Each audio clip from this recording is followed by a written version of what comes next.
Operation सिंदूर से पाकिस्तान तो पूरी तरह से तिलमिलाया हुआ है। वहां के शेयर बाजार तो औंधे मुंह गिर चुके हैं, लेकिन भारतीय शेयर बाजारों पर खरोच तक नहीं आई है। आज के इस वीडियो में जानेंगे कि पाकिस्तान के शेयर बाजारों का हाल और भारतीय शेयर बाजारों का रिएक्शन, और इतिहास के पन्ने पलटते हुए यह भी बताएंगे कि इससे पहले भारत पाकिस्तान के बीच जब जब तनाव की स्थिति बनी है तब शेयर बाजार कैसे रिएक्ट किया है, और आगे बताएंगे कि बाजार की नज़र आगे किन संकेतों पर है।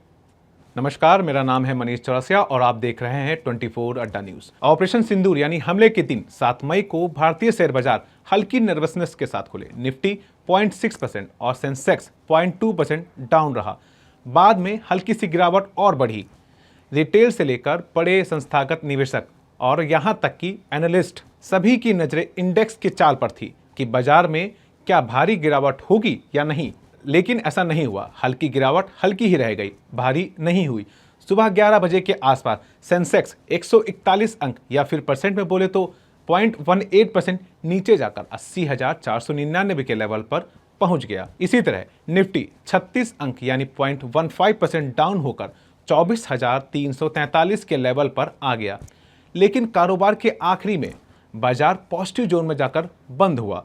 निफ्टी 50 34 अंक के आसपास करीबन 24,414 अंक के लेवल पर और सेंसेक्स 105 अंक के आसपास बढ़कर 80,746 लेवल पर बंद हुआ। बाजार का यह रिएक्शन बताता है कि निवेशकों को भारत की अर्थव्यवस्था पर कितना तगड़ा भरोसा है। उस पर डिटेल में बात करेंगे, लेकिन उससे पहले एक नज़र इतिहास पर। आंकड़े बताते हैं कि इससे पहले जब भी भारत पाकिस्तान के बीच सैन्य कार्रवाई हुई है तो मार्केट ने ज़्यादा रिएक्ट नहीं किया है। इकोनॉमिक्स टाइम्स की रिपोर्ट के मुताबिक सीमा पर जब भी तनाव की स्थिति बनती है तो मार्केट पैनिक में रिएक्ट करने की बजाय सिग्नल पर रिएक्ट करता है। मतलब आगे के डेवलपमेंट कैसा हो रहा है, इसके आधार पर निवेशक फैसला लेते हैं। 1999 में कारगिल वॉर, 2001 में पार्लियामेंट अटैक, 2008 में मुंबई टेरर अटैक, 2016 में उरी सर्जिकल स्ट्राइक और 2019 में बालाकोट एयर स्ट्राइक। इनके समय निफ्टी औसतन 5.27% तक डाउन हुआ था। 5 में से 4 मामलों में बाजार ने अगले 6 महीने में बढ़िया रिटर्न कमा कर दिया था। स्क्रीन पर जो आपको चार्ट दिख रहा है उसमें आप और डिटेल में देख सकते हैं। भारत पाकिस्तान के बीच जब भी क्लैश हुए हैं उस दौरान भारतीय शेयर बाजार ने कैसा रिएक्ट किया है। स्क्रीन पर दिख रहे चार्ट में आपको इंसिडेंट से 1 महीने पहले, इसके 1 महीने बाद, 3 महीने बाद और 6 महीने बाद और 12 महीने बाद तक का डेटा दिया हुआ है। इसी तरह आप खुद देख सकते हैं कि बाजार ने अगले 6 महीने तक या 1 साल बाद बाजार ने कैसा रिएक्ट किया है। सिर्फ एक इंसिडेंट जो रहा है पार्लियामेंट अटैक 2001 का, उसकी रिकवरी में बाजार ने समय लिया था। बाकी 5 में से 4 मौकों पर बाजार अच्छी तरह से रिकवरी करके बाउंस बैक किया है।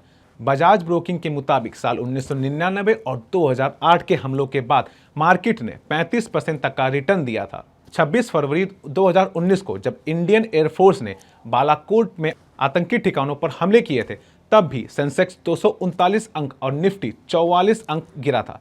लेकिन अगले ही दिन सेंसेक्स 165 अंक से ऊपर आ गया। और अब पाकिस्तान के बाजारों का हाल, जो हमेशा की तरह इस बार भी बुरे हाल में है। ऑपरेशन सिंदूर के बाद पाकिस्तान का benchmark index Karachi stock index 7 मई को क्रैश कर गया। KSE 100 इंडेक्स कारोबार के दौरान 6500 अंक गिरावट लेकर करीब 6% जितना टूट गया। भारी बिकवाली की वजह से कुछ समय के लिए तो ट्रेडिंग भी रोकनी पड़ गई। हालांकि कारोबार के आखिरी में कुछ रिकवरी आई। तो सवाल यह है कि ऐसा क्या है जिस वजह से सैन्य कार्रवाई की खबर से पाकिस्तान शेयर बाजार की कमर टूट गई और भारतीय शेयर बाजार पर कोई फर्क नहीं पड़ा। वजह साफ है, ग्लोबल इन्वेस्टर भारत को अपनी जमा पूंजी के लिए एक सुरक्षित बाजार की तरह देखते हैं। यहाँ वृद्धि की अपार संभावनाएं हैं, जबकि पाकिस्तान अपनी अर्थव्यवस्था को चलाने के लिए संघर्ष कर रहा है। बेतहाशा महंगाई, IMF से लगातार लोन और राजनीतिक अस्थिरता उनकी इकोनॉमी को कमजोर बनाए हुए है। क्वेस्ट इन्वेस्टर एडवाइजर में पोर्टफोलियो मैनेजर अनिरुद्ध सरकार ने एक बातचीत में कहा कि पहलगाम हमले के बाद पाकिस्तान और भारत में युद्ध के बाद भी फॉरेन इंस्टीट्यूशनल इन्वेस्टर यानी FII भारतीय बाजारों में निवेश किए जा रहे हैं। आपको बताते चले कि FII ने बीते 14 दिनों में 43,940 करोड़ इन्वेस्टमेंट किया है। ये बताता है कि विदेशी इन्वेस्टर्स को भारत की इकोनॉमी पर कितना भरोसा है। जोजित इन्वेस्टमेंट में chief investor strategic doctor V के विजय कुमार ने कहा कि भारत के स्ट्राइक उकसाऊ किस्म के नहीं थे, सिर्फ चुनिंदा जगहों पर और आतंकी संगठनों पर ही स्ट्राइक की गई थी, जो कि जरूरी था। इसको इन्वेस्टर्स ने पॉजिटिव इंडिकेटर की तरह लिया। इसके बाद निवेशक हमेशा आगे की राह देखते हैं, मतलब जब तक कि युद्ध खिंचता नहीं है या पाकिस्तान कोई ऐसा कदम न उठाए जिससे कि भारतीय ट्रेड, महंगाई आदि ना प्रभावित हो, तब तक भारतीय शेयर बाजार को कोई दिक्कत नहीं होगी। अगर युद्ध जैसी स्थिति बनती है तो निफ्टी 200 अंक से 400 अंक तक ही गिर सकती है, इससे ज़्यादा और कोई गिरावट नहीं होगी। तो ये थी हमारी रिपोर्ट। आपको ये रिपोर्ट कैसी लगी हमें कमेंट बॉक्स में ज़रूर बताएं। धन्यवाद।